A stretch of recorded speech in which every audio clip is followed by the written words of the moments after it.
What is very important here is to be creative about how are we conceptualizing projects, how do we understand the companies we want to integrate, and investing time and energy in understanding each other. Because when you invest time, you build up trust.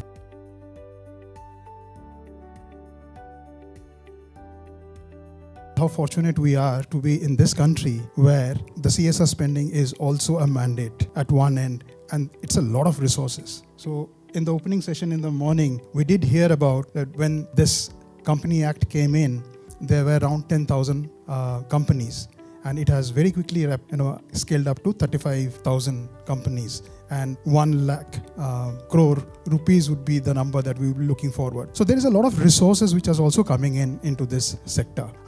So I think each one of you sitting here or associated, we are also feeling equally fortunate to be in this era where we have resources. So let us not forget that the larger picture that we hold on. Some of the challenges that we have already spoken about is the different language that we speak. So the language that the corporates speak, the way we understand things, and the way typically a development organization will look at, right?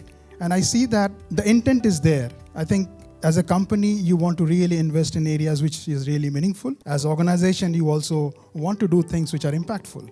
So the intent is there, but the way we represent, the way we are driven is somewhere I see that there needs to be an alignment there.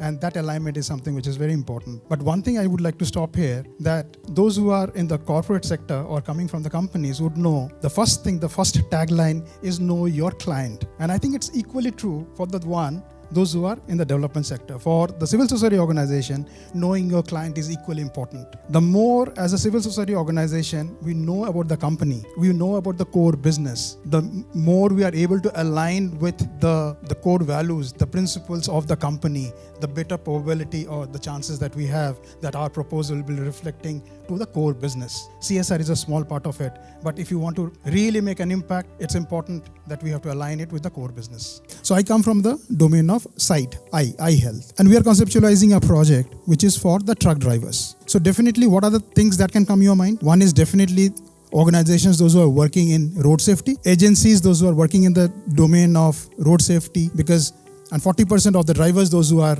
driving, so they have some problem with the eyes, so with visual acuity and all. And again, the truck drivers, when you're looking at the truck drivers, this is also the population which at such a high risk of accidents, not just to themselves, but also to the others, those are pedestrian. And they are the one who also do not have an insurance as well. So you can bring in the insurance company also here, right? So I think what is very important here is to be creative about how are we conceptualizing projects, how do we understand the companies we want to integrate, and investing time and energy in understanding each other. Because when you invest time, you build up trust. And I think trust is one single thing which I feel is very, very important.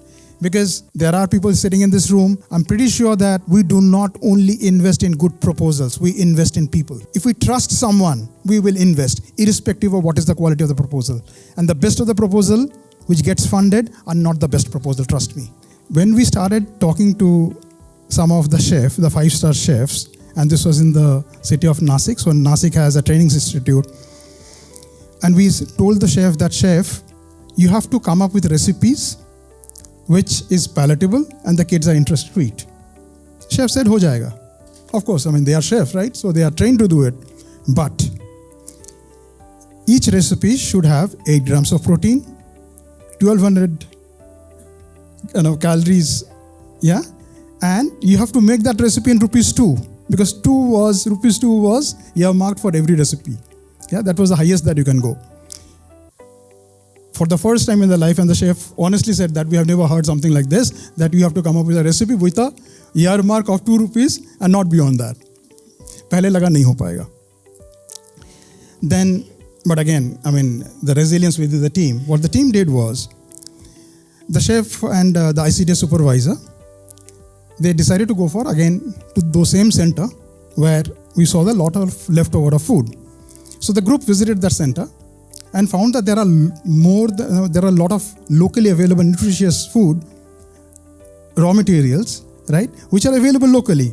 I just to remember drumstick, papaya and all. Har gaon mein milta hai hamara. Can we make recipes of something which is available very locally? And that was the starting point. From that point onwards, so the chef, they kind of worked with the ICD supervisors. First of all, they did the calculations and all, looking at the nutrition level alone.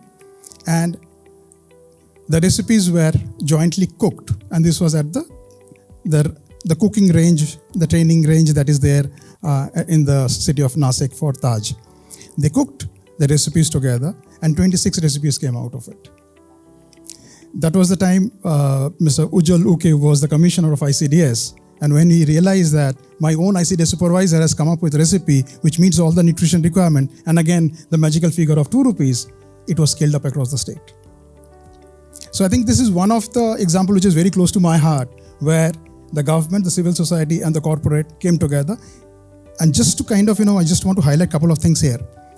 It was not only the resources in terms of money from the corporate, it was hardcore technology, the expertise, the know of doing things. That came from the company, right? From the government, classical example, how you can scale up. And again, just to close on the slope, I think we were able to do it because it had all the quality of a safety pin.